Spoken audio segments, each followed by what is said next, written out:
Hello, beautiful souls. I know I've been writing a lot of messages lately about false and limiting beliefs. So I just wanted to say a little bit more about like what exactly is coming in for me.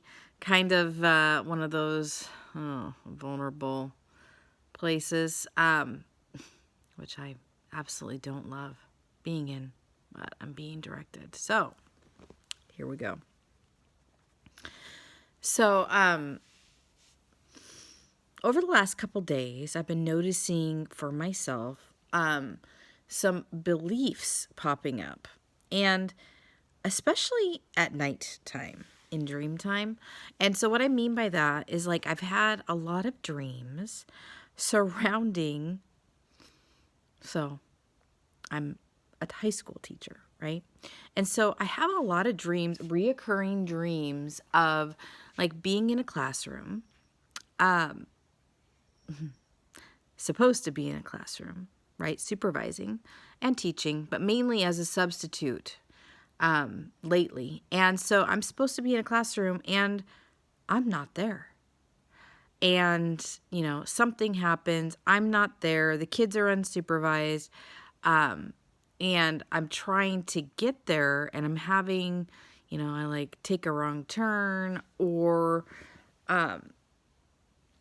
weird different type situations come up, and then I always arrive there and the kids are fine, right? The students are fine. They're not necessarily doing what they're supposed to be doing, but they're not doing anything horrible and everybody is fine. But there's always an authoritative person that comes in and knows that I wasn't there when I was supposed to be there. And so this has happened many, many, many, many times. And I'm like, what is going on? This belief somehow that I am irresponsible, that I am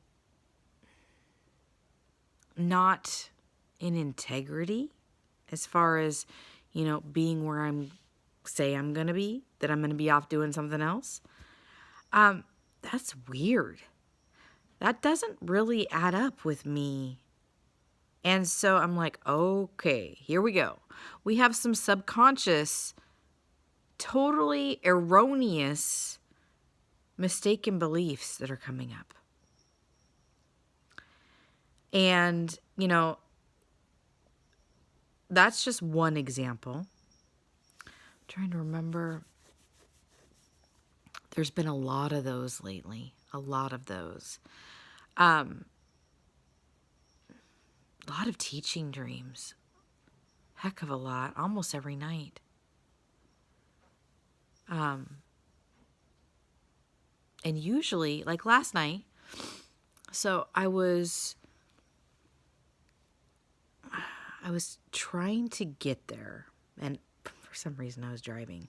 Like, it's like this thing where I check into the office and then on the way to the classroom, I get sidetracked.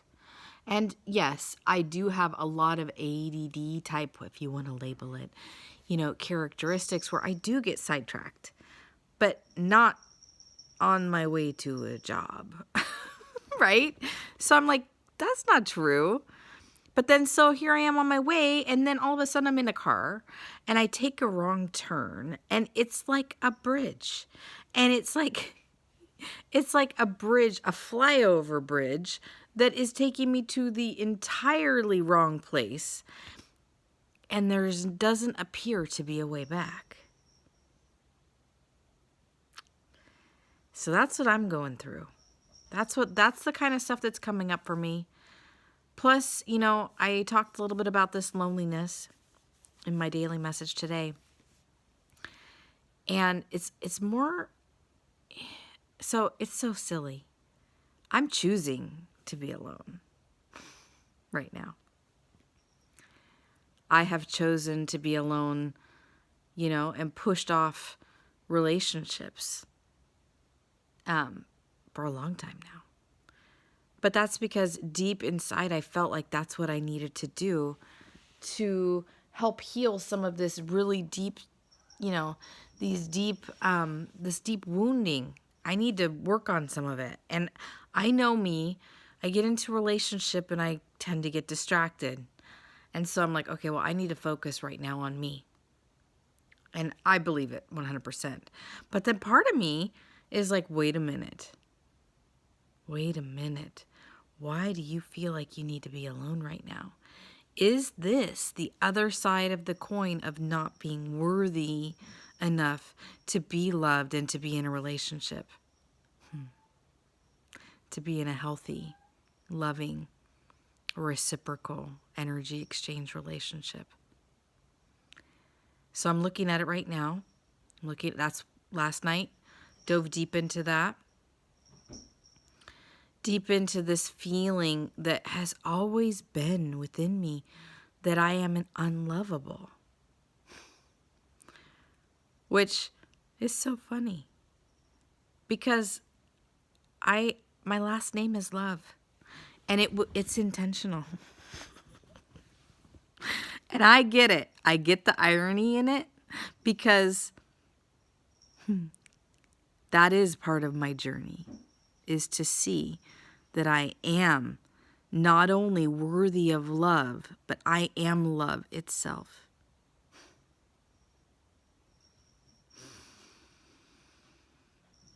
So lots of, inner child stuff. Of taking my inner child by the hand and telling her, you are so lovable. You are beautiful. And saying, I'm so sorry. I'm so sorry that you ever thought that you weren't lovable. I'm so sorry that we ever believed that we don't embody love itself.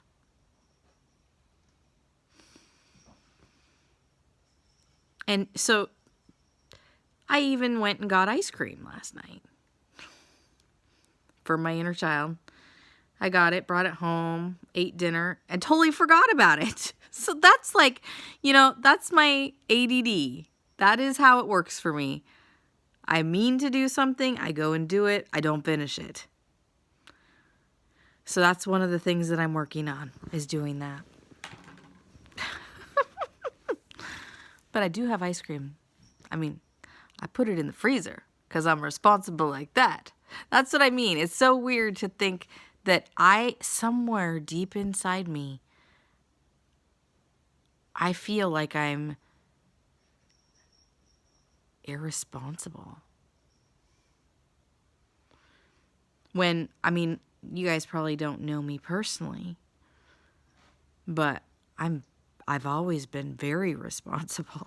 I'm, other than a short period of time of being a teenager where I was not, I've always been ultra responsible. And me looking at myself through that lens, that doesn't make any sense to most people. It doesn't even make any sense to me. It's so strange how we get these ideas about ourselves. We don't even get them because they're floating around under our awareness, and they're still affecting our choices and how we feel about ourselves. What the heck?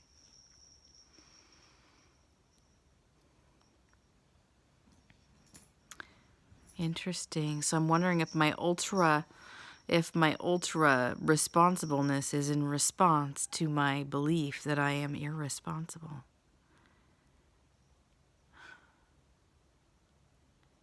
And who gives a shit about any of it?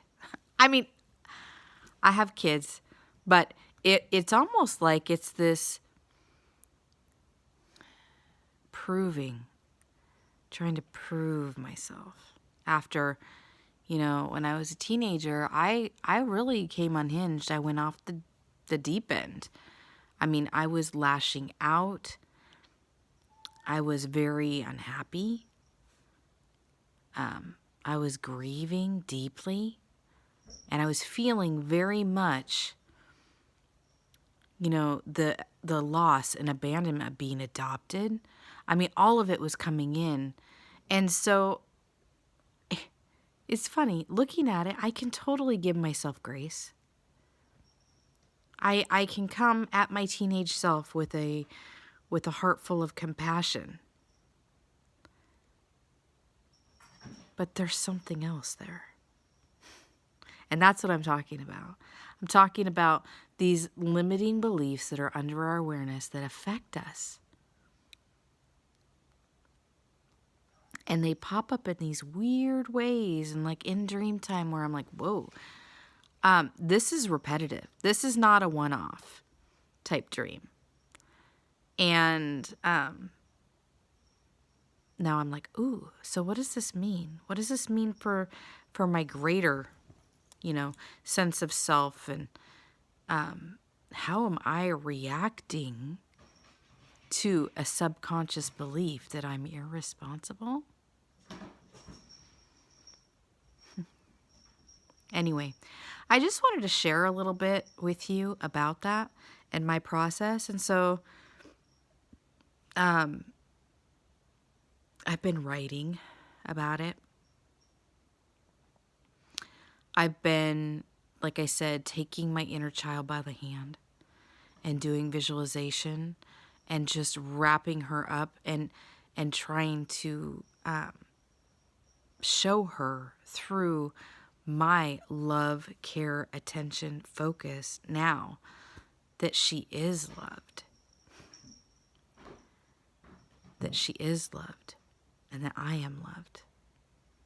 And that I am worthy, so worthy of love. I'm worthy enough, that's my last name. And like I said before, the irony here does not escape me. Anyway, so here's a little bit of my journey, and I just wanted to share it. I've also been doing some fantastic sessions over the last few days, and man, I just can't even, I am humbled to be able to pull cards the way I do for people, to not only, so I start with the pulling of the cards and then intuitively am guided to something, and just how perfect it is for people that I don't even know. I'm just like, wow, so grateful. So grateful to be doing this. So grateful. And I did do a couple teenage sessions, which are just, oh, I love those. And I'm like, I am just so, it's interesting how everything is lining up. All of my education in teaching, and working with adolescents. And now I'm doing this, and I love this. I love pulling cards for people. I love pulling cards for adults too. I love this aspect of being able to pull a card, tap in, pull the right card, and then go from there. Is like, wow. Wow, wow, wow. Anyway, just wanted to share a little bit about me. It's a beautiful day here. I think I'm going into the mountains. That is the plan. And then more sessions tomorrow. So I'm blessed. So grateful. Love you guys. Bye.